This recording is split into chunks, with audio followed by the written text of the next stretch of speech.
Have you ever woken up after 8 hours of sleep and still felt completely drained?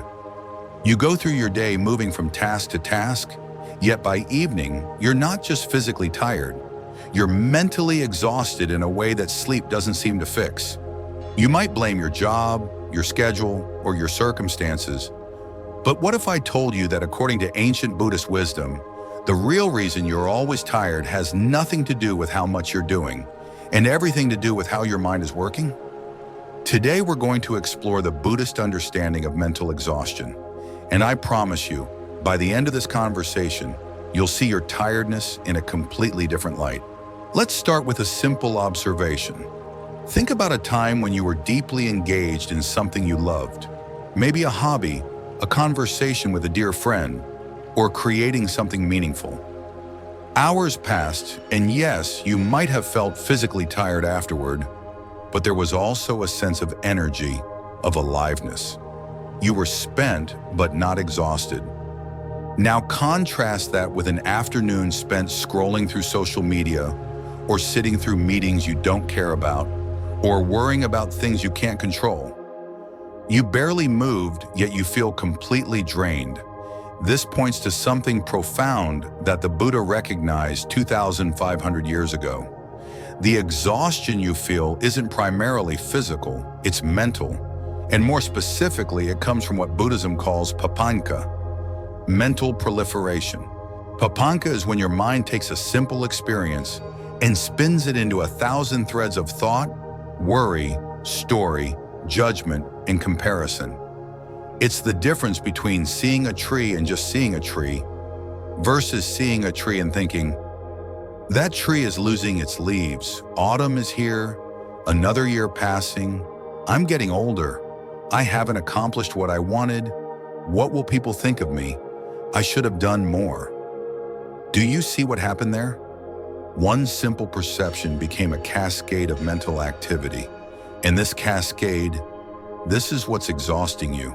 In Buddhist teaching, there are 3 root causes of suffering, and each one is a direct contributor to your mental exhaustion. We call them the 3 poisons: craving, aversion, and delusion. First, there's craving, or tanha in Pali. This is your mind's constant reaching for what you don't have. It's the voice that says, I need this to be happy, or once I get that, then I'll be okay. Think about how much energy this consumes. Every day, your mind is generating dozens, maybe hundreds of desires. You want your coffee a certain way. You want that person to text you back. You want recognition at work. You want your body to look different. You want the traffic to move faster. Each desire is like opening a new tab in your browser, and your mind is running all of them simultaneously. No wonder you're tired. You're not just living your life. You're constantly chasing after a different version of it. Second, there's aversion, dosa. This is the mind's rejection of what's already here. It's the I don't want this that runs as background noise through your day. You don't want to have that difficult conversation. You don't want to feel anxious. You don't want it to rain. You don't want to age. You don't want to be stuck in this situation. Here's what's exhausting about aversion. You're fighting against reality itself, and reality always wins. You can push against what is with all your might, and it remains exactly as it is. But now you're depleted from the struggle. Third is delusion, moha. This is perhaps the most subtle but most draining of all. Delusion is when you're not seeing things as they truly are. You're living in stories about yourself and the world that aren't quite accurate. The story that you're not good enough, the story that you need to be perfect, the story that everyone is judging you, the story that happiness comes from external achievements, the story that you're separate from everything else, alone in your struggles. These stories require constant maintenance. Your mind has to keep reinforcing them, defending them, proving them. It's like holding up a false wall every single day. That's exhausting. There's a beautiful metaphor in Buddhism called the monkey mind. Imagine a monkey swinging wildly from branch to branch, never settling, always restless, always seeking the next thing. This is your untrained mind. It jumps from past to future, from worry to fantasy, from judgment to comparison. It's never at rest. And here's the crucial insight. You think all this mental activity is helping you. You think the worrying is preparing you, the planning is protecting you, the analyzing is solving problems. But the Buddha saw clearly that most of this activity is unnecessary. It's not productive thought, it's mental spinning, and it's draining your life force. You're running the same mental programs over and over, getting the same results, and wondering why you're exhausted. Your mind is like a computer with 100 programs running in the background, slowing everything down. In our modern world, we've made this exhaustion even worse with what we call multitasking. We pride ourselves on doing several things at once. But from a Buddhist perspective, this is a form of self-violence. The mind can only truly attend to one thing at a time. When you think you're multitasking, you're actually rapidly switching your attention between tasks. And every switch has a cost. It takes energy to shift focus, to reorient, to remember where you were.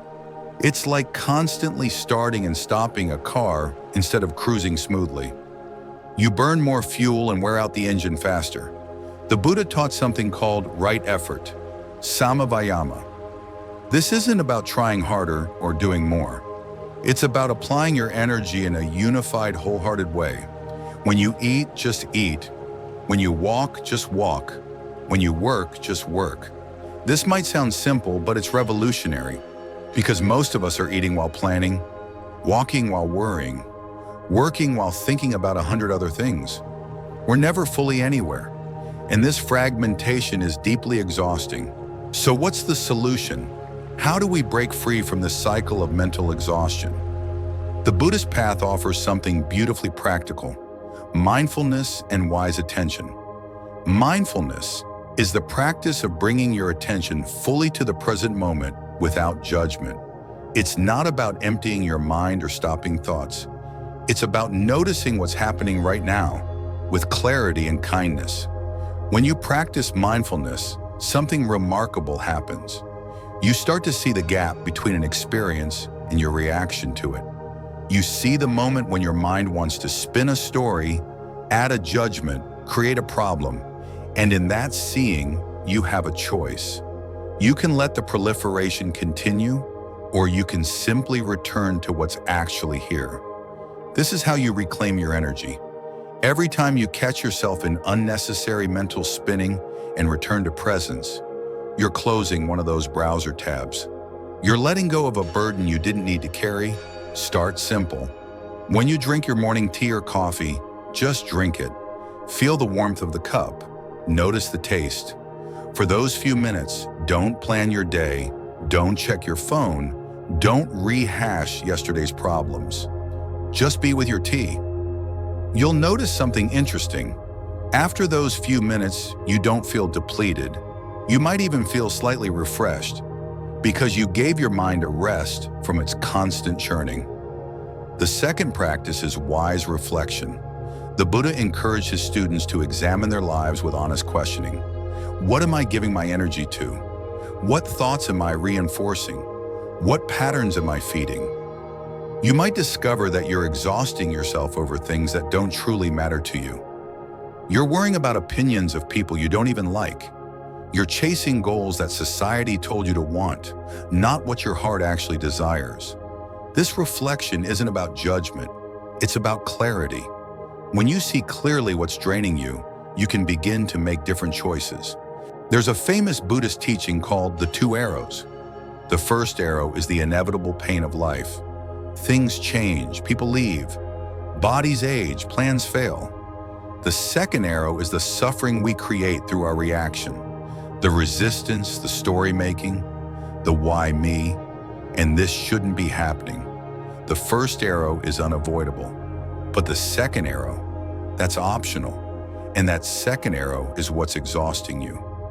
Mental exhaustion comes from constantly shooting yourself with that second arrow. Something difficult happens, and then you layer on top of it. Worry about what it means, stories about what people will think, fears about the future, regrets about the past, judgments about yourself. The path of freedom is learning to let that second arrow drop. This doesn't mean you become passive or uncaring. It means you respond to life with wisdom and clarity rather than with a tangle of reactions. When you stop fighting reality, when you stop maintaining all those stories, when you let your mind rest in simple presence, that's when you discover an incredible source of energy that was always there. It was just buried under all the mental noise. Think of it like this. Your mind is like a jar of muddy water.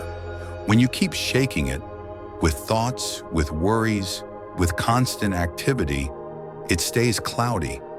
But when you let it settle, when you stop disturbing it, the mud naturally settles to the bottom.